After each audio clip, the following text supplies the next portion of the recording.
what are the 3 biggest mistakes that new sales reps make? Okay. There's a lot of mistakes new sales reps make. I'll try and give you the biggest 3. Number 1, and shining example, and you guys are probably like, he's biased. You'll never know till you try it.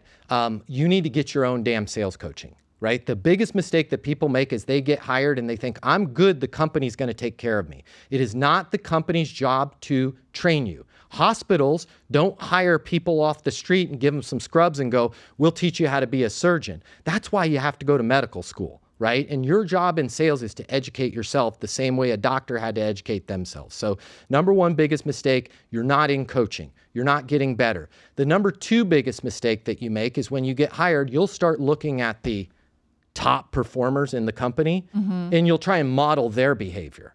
Right. What if you're with a company where they just hire their friends, and most of the time those top performers have the best territory?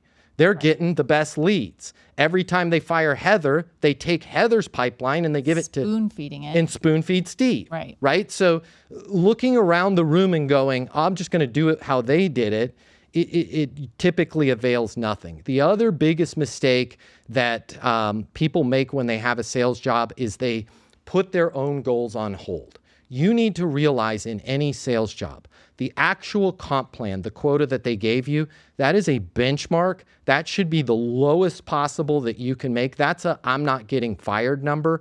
You should spend time, like I do my daily goal sheets every day. You should figure out what you want to make. Like a job I had in the 90s, it was selling software to collision repair centers. The OTE, or on target earnings, were $66,000, which was a pretty good amount of money in 98. I made $147,000 the first year. And it's because I set a goal of making 150. Everybody else was working to plan.